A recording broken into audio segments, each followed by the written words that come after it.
ndichitoita nemwana wangu. Pane umwe ukama wakatovanzika watinenge tichitogadzira ipapo.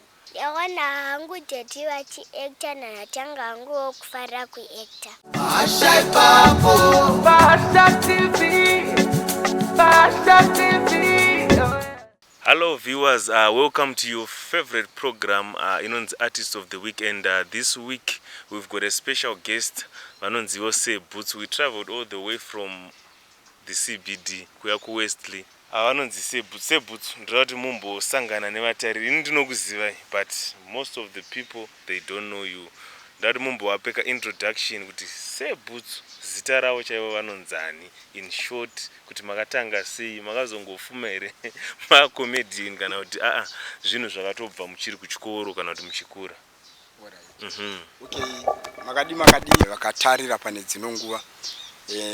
Ndingangoti rangu zita ndonzi Garikai Chigara Madziro. Se Boots ndo character iri muna Garikai. This character inonzi Se Boots yakauya tongoti takazvarwa nayo. Zvinhu zvanga zviri ngorimo muropa kubva tichikura. Tisati takuenda kuchikoro. Tuma symptoms twaipota tuchimboreflecta. Ndokubva twazotanga manje kuchinyatsooneka zvine simba. Okay. Zvichienderana nekukura kwemunhu zviri maariwo zvinenge zvichienda zvichinokurawo. Handiti. Saka pa acting apa pazvakazonyatsozoya sei? Alright, tingangoti pa acting ndingoriwo munhu aifarira kuono madrama. Tichiti tikabva kuchikoro taitoziya timetable yana Timi naBhonzo vane mawani, yana Mutiro wafanza ana maiwiri ndo kwataitambira ikoko nana Giringo. PaZTV ichiri black and white chaiyo. Umwe akatobata area sete ipapo ini ndione ndozokudzai. Saka taibatisa umwe area yeZTV tichiona tozowatsanangura tayo. Amatuki hambozizi. Aiwa zvino akazongokura kwane madhekota. Ndosaka tisingafariri kunyanya zvitaura booster takuwatuka. Handiti. Alright, so right, ndakaona makabva majoina mamwe macomedians, makuitawo maskits. Takambosanganawo zve nema-DVD enyu some time ago. Tichimboonawo one or two of what you were doing. Yeah, right. Mapinda mumaskits umu zvakunyatsofamba here. Ndikuona page futi iri kuita kakubluma. Mungambogonere kujekesera vamwe vasingazivi, because usually ndinenge ndichingotsvagawo mati tindovavisitira according to what will be trending on Facebook. Saka imimi da kuti mumbotaurire vanhu kuti makazopinda rini pamaskits apa pamafacebook nechichi apa. Alright. Tikangoti pakatangira Se Boots takatanga tichiita zvemadrama izvi tichitomboonekawo pama-DVD, tichitoonekawo tatitomboripo pama-CD. Titoriwo nema-CD edu akatomboitawo ma-scratch akatombofemerwa akapukutirwa pahembe akaiswa mu-DVD. Ipapo mazuva iwayo social media yanga isati yanyatsokurumbira sezvayako. Tazowanirwawo nyasha naMwari. Social media ndobva yatigogogoi munyika yekwenyu. Social media yapindawo munyika yekwedu. Takabva taona kuti kwane maplatform anokwanisa kusvitsa shoko zvine zvakareruka kuvanhu. Saka inini ndingangoti takamboti mirei pakatangawo lockdown. Nekuda kwekutiwo zvikwanisiro zvekuti utengewo cellphone yako inenge ichitorawo tumavideo zvakanaka yanga isati yavepo. Tumari kuti unge uchisa data, social media inoda data ka. Tumari twacho twatusiri kumunyatsobatikawo. Mwari vazovhurawo mukana kuseri kwe-lockdown. Ndo pandakazotanga kuchinyatsopinda mune zvemaskits full time. Takuchinyatsoita maskiti ndobva talingawo nevamwewo vanga vane mukurumbira izvezvi. Panguva iyoyo vanga vachitanga kutoitawo mukurumbira vakaita sana Mr. Ridiculous. Ndokubva tatanga kufamba tese vachiti introducewo kuvanhu kuti panewo anenge ari kupengawo dairewo ubenzi hwake. Dairewo ubenzi hwake. Comedy can we say kuti kupenga? Comedy. Comedy kupenga kunonakidza. Kupenga kunonakidza. Kune mari futi. Tibodzwa kune this beautiful lady. Makanyatso inspire wani ndauti mutaurire vanhu vakatarisa. Chakakufurirai kana kuti chakakuti ndanakidzwa nekuactor chi? Yawana hangu deti vachiacta nanatanga hangu wokufara kuacta. Uri gogo. Eya. That's good. Saka kuchikoro uri kuita grade ani? Nirita grade 3. Grade 3. Okay. Saka wato celebrate kayo kuchikoro. Eya. Oh. Eya.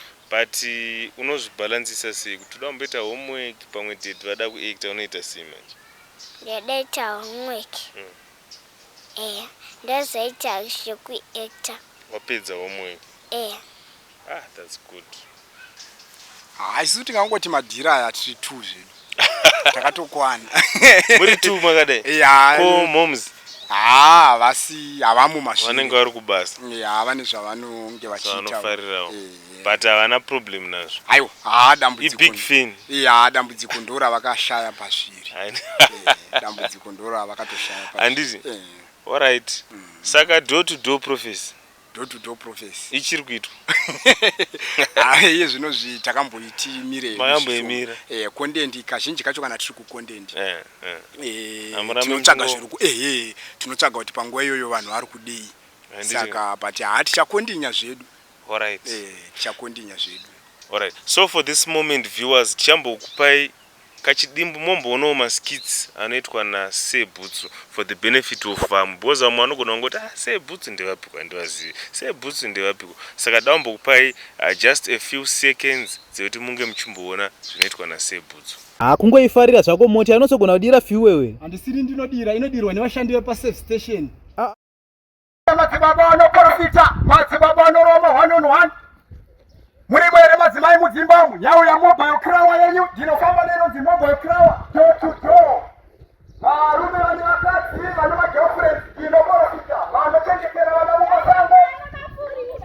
Womukudire koko.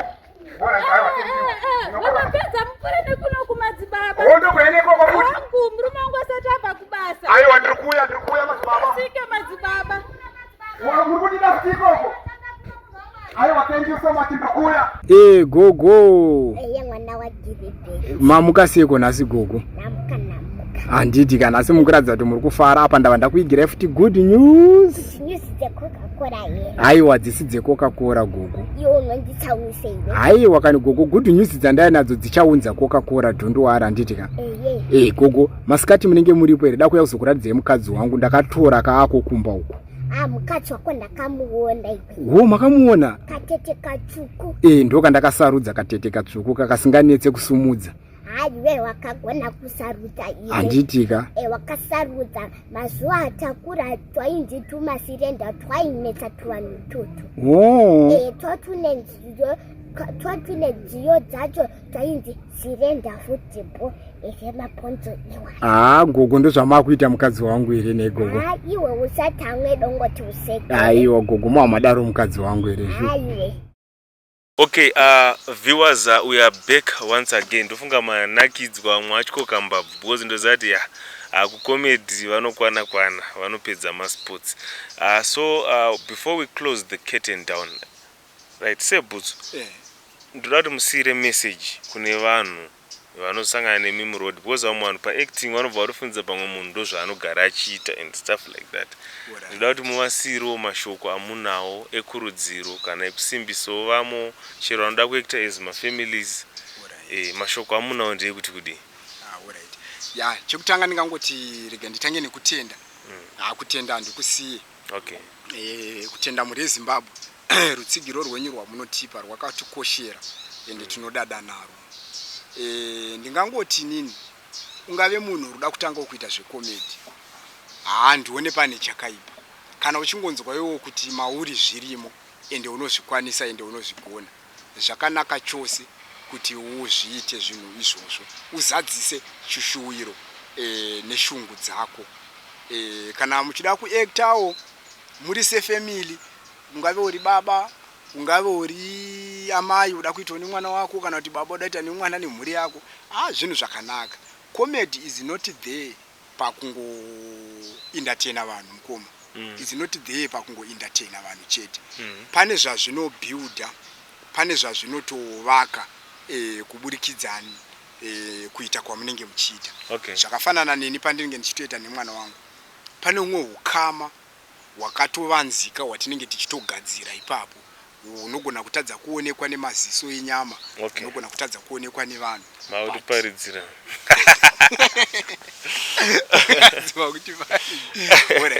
rekantaure ndichidimbuka pane ukama zvakakoshera kuti pane ukama hwamunenge muchigadzira saka mukatoona muchifunga imimi kuda kuita komedi yenyu sefamily zvinhu zvakatokoshesa izvozvo mwana anosununguka kwamuri amai mwana anosunungukawo kwamuri baba nekuti munenge magadzira kuti aiwa ndiri baba vako asi at the same time uri shamwari yangu, you are my best friend. Wow. Saka kwese kwaanofamba kana kwaita kuti ndine shamwari yangu chaichayo dambudziko rasangana naro ari muremere kuya kuzotaura because anototi aiwaka but ndo friend yangu but chikura taidai ndozotadza ere kudai so. Saka ndinongokurudzira kune vari kuda kuita kuti aiwa itai zvinhu zvakakosha ende zvinhu zvakanakisa zvinobatsira kuumba ukama. Anditi. Aiwa mashoko makuru muri Zimbabwe arutaurwa naSebutsu. Sebutsu. Vanhu vanoda kubata we understand mazano vanhu vanotombodedzawo ma comedians to host my events. Vachinga vachivaraidza vanhu pakasiyana siyana panoungana vanhu pangave pamuchato pama birthdays nema events akasiyana siyana. Munombodedzwa here kana kuti mimi munongoti isusu tosangana pa Facebook kana pa YouTube kana pa TikTok? Alright. Tingangoti nyasha idzodzo dzekudanwa dziriko zvadzo tinadzo hadzo tanga tisati tanyatso ita full time mumazviri zvakanyanyisa nekuti character kazhinji kacho yandakazoona iri kunyanyotambirwa stereki nevanhu ndiyangu nagogo kunyanya yambuya Gilbert.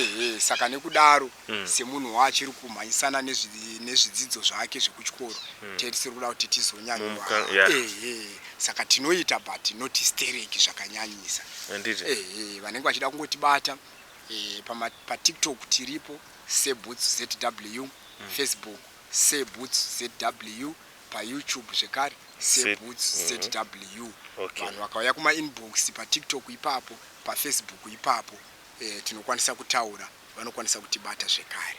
Adiri. Ndo mamiriro azvakaita. Aiwa tinotenda I think ruzhinji rweZimbabwe vanoda kukubatai vachange vachikubatai. Gogo ndaida kubvunza inini anditi mazuva makura imimi chii chaimbonyatsokunakidzai imimi naigogo mazuva enyu muchiri kunzi ama2K chamainyatsofarira kuti chichainyatsokunakidzai? Mazuva atakura mwana wa Gilbert kwakune mutambo wainzi Dhuku and Sirei. Alright. Mutambo wainzi Dhuku and Sirei. Aukandibate kana nayevo po. Alright. Kwairidzwa nerimwe zijaya rainzi Oriano rainzi chii zita raro rainzi Oriano. Alright. Raiti rakaridza richiti ndikude hai bva mwana pani mwana wa Gilbert unondinyangadza. Saka mainakidzwa kagogo mazuva enyu? Tainakidzwa ndautenge Coca-Cola futi. Aiwa ndichatenga kana igogo. Ende wakaomera? Wakani gogo ndichauya nayo kani.